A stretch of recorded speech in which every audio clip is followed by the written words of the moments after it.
ایک وقت کی بات ہے کہ ایک غریب کسان کے دو بیٹے تھے، اعظم اور معظم۔ ان کی ماں بچپن میں ہی گزر گئی تھی، ان کا باپ بھی اب دنیا سے چلا گیا۔ دونوں بھائیوں نے مل کے فیصلہ کیا کہ کیوں نہ جائیداد کا بٹوارا کیا جائے۔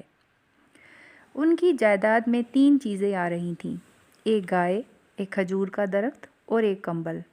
اعظم بڑا بھائی تھا، وہ بہت چالاک تھا اور لالچی بھی تھا، مگر چھوٹا بھائی اتنا ہی معصوم اور سادہ انسان تھا۔ اعظم نے کہا ہمیں پراپرٹی بانٹنی چاہیے جو ہمارے والد نے چھوڑی ہے۔ گائے کو کیسے بانٹیں؟ اس کے 2 حصے کریں؟ معظم نے معصومیت سے پوچھا۔ نہیں بیوقوف، اعظم نے جواب دیا، ہم کچھ اس طرح کریں گے کہ گائے کا اگلا حصہ جو کہ اچھا حصہ ہے وہ تمہارا ہوگا، جبکہ اس کا پچھلا حصہ میرا ہوگا، ٹھیک ہے؟ بہت اچھا، آپ کی بہت مہربانی، معظم خوش ہو گیا۔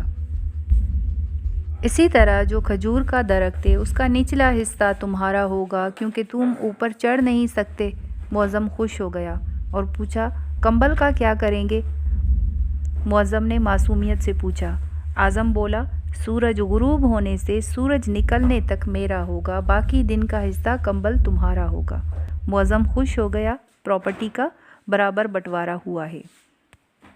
اب ہوا یوں کہ معظم گائے کا دودھ نکالتا، اعظم وہ دودھ پی لیتا، دودھ کا ایک قطرہ بھی معظم کو نہ دیتا، اور اعظم اپنے بھائی کی گائے کی اچھی دیکھ بھال پر تعریفیں بھی کرتا۔ اسی طرح سے معظم روزانہ کھجور کے درخت کو پانی دیتا اور اعظم درخت پر چڑھتا اور ساری کھجوریں اتار کے کھا لیتا۔ جہاں تک کمبل کی بات تھی، وہ سارا دن کمبل معظم کے پاس ہوتا، جیسے ہی رات ہوتی اور ٹھنڈ بڑھ جاتی کمبل اعظم کو دے دیتا، اور یہ سلسلہ چلتا رہا۔ ایک دن گاؤں کا ایک بزرگ انسان یہ ماجرا دیکھ رہا تھا، اور چھوٹے بھائی اور بڑے بھائی کی یہ کہانی جب اس کو پتہ چلی تو وہ بزرگ دونوں کے گھر گیا۔ اعظم اس وقت گھر میں موجود نہ تھا، صرف معظم موجود تھا۔ بزرگ نے معظم سے پوچھا کہ تم گائے کا دودھ نکال رہے ہو تو کیا دودھ تمہیں بھی ملتا ہے؟ معظم بولا کہ مجھے گائے کا دودھ بالکل نہیں ملتا۔ بزرگ نے معظم کو کچھ سمجھایا اور پھر اگلی صبح حسب معمول اعظم گائے سے دودھ نکالنے گیا تو معظم بھی وہاں آ گیا اور ایک چھوٹی سی لکڑی سے گائے کے سر پہ لکڑی مارنے لگا۔ گائے ادھر ادھر جانے لگی۔ اعظم بولا یہ کیا کر رہے ہو؟ معظم بولا میں اپنے حصے کو اس ڈنڈی سے مار رہا ہوں کیونکہ پراپرٹی کے بٹوارے کے حساب سے پچھلا حصہ تمہارا ہے اور اگلا حصہ میرا ہے، میرا جو دل کرے گا میں اپنے حصے کے ساتھ کروں گا۔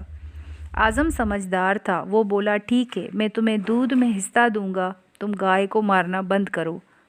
اعظم سمجھ گیا کہ کسی نے معظم کو سمجھایا ہے۔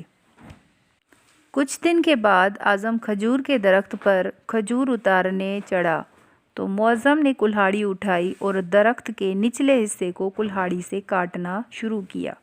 اعظم نے پوچھا یہ کیا کر رہے ہو؟ دیکھ نہیں رہے کہ میں درخت کے اوپر چڑھا ہوں؟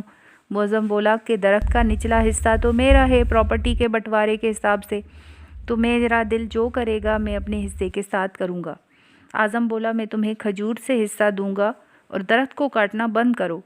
معظم بولا تمہیں درخت کو پانی بھی برابر دینا ہوگا جیسے میں دیتا ہوں۔ اعظم بولا مجھے منظور ہے۔ جب رات ہوئی تو اعظم کمبل کو مانگنے لگا۔ معظم وہ کمبل گیلا کر چکا تھا۔ اعظم پوچھا کہ یہ کمبل گیلا کیوں ہے؟ معظم بولا کہ دن کے وقت اس کمبل کا مالک میں ہوں، میں جو چاہوں دن میں اس کمبل کے ساتھ کر سکتا ہوں۔ اعظم بولا ٹھیک ہے، کل سے ہم دونوں اس کمبل کو مل کے استعمال کریں گے۔ تو دوستو اس کہانی سے ہمیں کیا سبق ملتا ہے؟ اس کہانی سے ہمیں سبق ملتا ہے کہ ہم اپنی زندگی ایمانداری کے ساتھ گزاریں اور دوسروں کے حق کا خیال ضرور رکھیں۔